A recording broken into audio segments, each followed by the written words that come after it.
Welcome to खोलो किताब।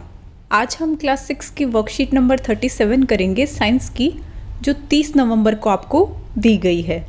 ये वर्कशीट इंग्लिश मीडियम वाले स्टूडेंट्स के लिए है। अगर आप हिंदी मीडियम के स्टूडेंट हैं तो यहाँ ऊपर आपको एक लिंक दिखाई दे रहा होगा, जिस पर क्लिक करके आप हिंदी में इस वर्कशीट को सोल्व होते हुए देख सकते हैं। ऊपर यहाँ नेम ऑफ स्टूडेंट आपका नाम हो जाएगा, यहाँ नेम ऑफ क्लास टीचर आपके क्लास टीचर का नेम हो जाएगा। अगर आप चैनल पर नए हैं तो पहले चैनल को ज़रूर सब्सक्राइब कर दें और वीडियो पसंद आए तो लाइक एंड कमेंट करना न भूलें। चलिए देखते हैं क्या दिया हुआ है इस वर्कशीट नंबर 37 में हमें। लाइट, शेडो एंड रिफ्लेक्शन, जो चैप्टर आप साइंस की बुक का पिछली कई वर्कशीट से कर रहे हो उसी को आगे कंटिन्यू करेंगे। आज हम किसको डिस्कस करेंगे? Mirror and reflection. रिफ्लेक्शन क्या होता है और मिरर से कैसे रिफ्लेक्शन होता है वो चीज़ हम आज डिस्कस करेंगे। लाइट वेव्स में change their direction upon striking a surface, this is called reflection. क्या बोल रहे हैं कि लाइट रेज जब किसी सरफेस को जाके स्ट्राइक करती हैं, मतलब टकराती हैं, तो वहाँ से वो अपना डायरेक्शन चेंज कर लेती हैं, जिसे बोलते हैं रिफ्लेक्शन। जैसे यहाँ आपको दिखाया हुआ है, ये लाइट रेज हमने पिछली वर्कशीट में पढ़ा था कि लाइट रेज स्ट्रेट लाइन में ट्रैवल करती हैं। तो ये स्ट्रेट लाइन में से ट्रैवल कर रही हैं, यहाँ इससे स्ट्राइक करने के बाद ये ऐसे अपना डायरेक्शन चेंज कर रही हैं। ये एरो लगा के दिखाया भी हुआ है, पहले इस डायरेक्शन में यहाँ गई और फिर यहाँ से इन्होंने अपना डायरेक्शन चेंज किया ऊपर की ओर। तो इसको बोलते हैं हम रिफ्लेक्शन। किसको?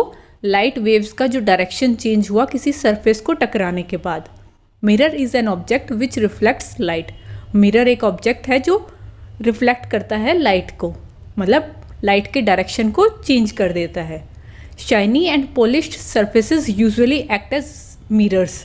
ये भी हमने पढ़ा था कि जो शाइनी और पॉलिश्ड सरफेसेस होते हैं वो मिरर, दर्पण की तरह ही एक्ट करते हैं। मतलब उनमें आप अपना चेहरा देख पाते हो। जैसे स्टील के बर्तन वगैरह में हमने देखा था, स्टील के जो नए बर्तन होते हैं उनमें आपको अपना चेहरा बिल्कुल क्लियर नज़र आता है, प्लेट्स में, ग्लासेस के ऊपर।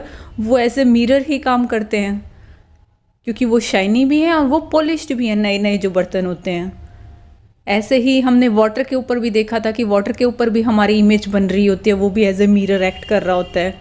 Due to reflection image of an object is seen in the mirror. Reflection की वजह से ही हमें इमेज नज़र आती है अपनी मिरर के अंदर। यहाँ देखो, ये आई बना के दिखाया भी हुआ है कि यहाँ से लाइट रेज आई, यहाँ स्ट्राइक किया, फिर आपकी आइज में गई, और इसी वजह से हम मिरर में इमेज को देख पाते हैं।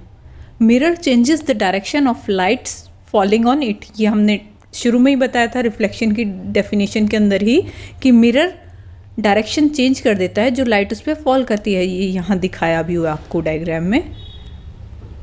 नेक्स्ट क्या लिखा हुआ है? वो था प्लेन, बिल्कुल स्मूथ सरफेस के ऊपर। अब रफ सरफेस पे कैसे होगा ये दिखाया हुआ है इस डायग्राम के अंदर। When we say a surface to be rough, we mean rough at micro level। बहुत छोटे लेवल पे हमें लगेगा वो स्मूथ है, बट जब आप उसको माइक्रोस्कोप के अंडर या वैसे देखोगे तो वो थोड़ा रफ होता है। माइक्रो लेवल पे, बहुत छोटे सूक्ष्म लेवल पे। Even items that appear smooth like enamel paint on a pencil are very rough at micro level। अगर माइक्रो लेवल पे देखोगे तो जो आपकी पेंसिल का इनेमल होता है वो पेंट भी आपको बहुत, वैसे हमें लगेगा बिल्कुल स्मूथ है ये तो, बट एक्चुअल में वो रफ होता है। When light is reflected off a rough surface, the light rays are reflected at many different angles. This allows us to see a surface from any angle। जैसे अभी हमने पीछे मिरर के में देखा था, मिरर का सरफेस आपका बिल्कुल शाइनी और स्मूथ होता है, तो उस पे और ये रफ पे दिखा रखा है, दोनों में आपको डिफरेंस नज़र आ रहा है। उसमें जो टॉर्च से लाइट आई थी वो सारी उसी एंगल पे वापस गई थी, मतलब सारी एक साथ गई थी। अब रफ सरफेस होगा तो देखो, ये आई तो सारी इस तरफ से यूँ थी, पर कोई कहीं जा रही है, कोई कहीं जा रही है, कोई कहीं जा रही है, तो आप हर एंगल से उस चीज़ को फिर देख पाते हो। यहाँ लिखा भी हुआ है, light rays are reflected at many different angles. ये अलग एंगल पे गई, वो अलग एंगल पे गई, वो अलग एंगल पे गई। किस वजह से हुआ? क्योंकि नीचे आपका जो ये टेबल का टॉप है ये रफ सरफेस है। हमें लग रहा होता है कि हमारा वो स्मूथ है, ये आपको दिख रहा होगा बिल्कुल सही प्लेन है, बट ये एक्चुअल में रफ होता है।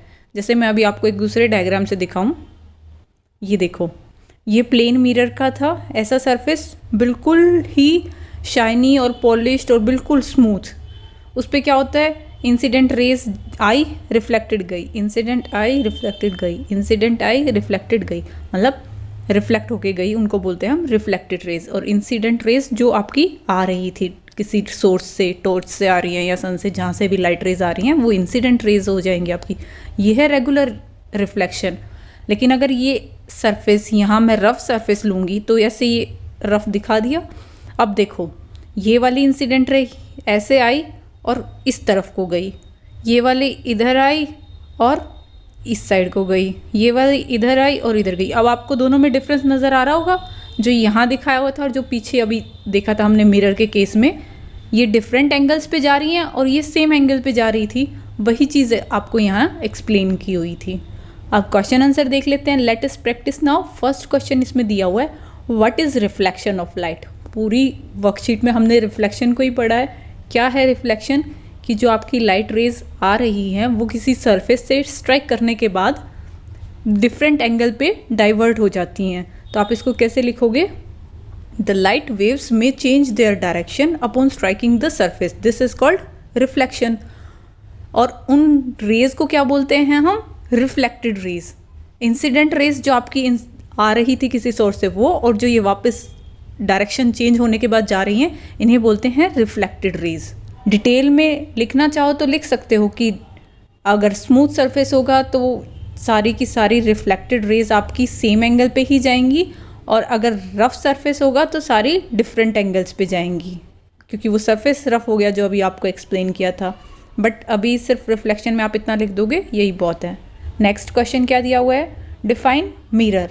मिरर को डिफाइन करना है, तो ये भी हमने पढ़ा था। Mirror is an object which reflects light. आपको क्लियर अपनी इमेज नज़र आती है उसमें। नेक्स्ट क्वेश्चन क्या है? What happens when light falls on a mirror. Mirror पे जब लाइट फॉल करती है तो क्या होता है? वही लिखेंगे आप, रिफ्लेक्शन होता है। लाइट वेव्स जो हैं वो रिफ्लेक्टेड हो जाती हैं, मतलब दे गेट रिफ्लेक्टेड, उनका डायरेक्शन चेंज हो जाता है। तो आप लिखेंगे mirror changes the direction of light falling on it. Next question है, why do we need a shiny surface for reflection. हमें शाइनी सरफेस की क्यों ज़रूरत होती है रिफ्लेक्शन के लिए? अभी ये देखो, आपको क्वेश्चंस में ना बहुत छोटा छोटा लिख के बताया, जो इस वर्कशीट में दिया था वही आंसर्स लिखे हैं। ज़्यादा बड़ा एक्सप्लेन करना चाहो, मिरर की डेफिनेशन आप पूरी बड़ी लिख सकते हो, रिफ्लेक्शन ऑफ लाइट की पूरी बड़ी लिख सकते हो, बट हमें जो इस वर्कशीट में जितना दिया था उसी के अकॉर्डिंग आपको आंसर बताए हैं। Next question, why do we need a shiny surface for reflection.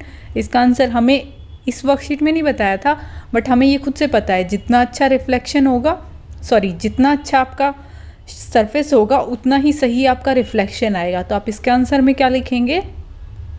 The extent of reflection depends upon the shine and smoothness of surface. मतलब जितना शाइनी और जितना स्मूथ सरफेस होगा उतना ही सही उसमें फिर रिफ्लेक्शन होगा। More is the shine and smoothness of the surface, more will be the reflection. That's why for reflection shiny surfaces are required. Next question में क्या दिया हुआ है? Name two materials which are good reflectors of light. आपको कोई भी दो materials बताना है जो गुड रिफ्लेक्टर्स ऑफ लाइट है, तो आप यही लिख देंगे, ग्लास होता है आपका, या फिर वाटर, मेटल जैसे स्टील, एल्यूमिनियम एट्सेट्रा। इसी के साथ ये वर्कशीट आपकी कंप्लीट हुई। मिलते हैं नेक्स्ट वीडियो में अगली वर्कशीट के साथ। Don't forget to like, comment, share and subscribe the channel. Thank you.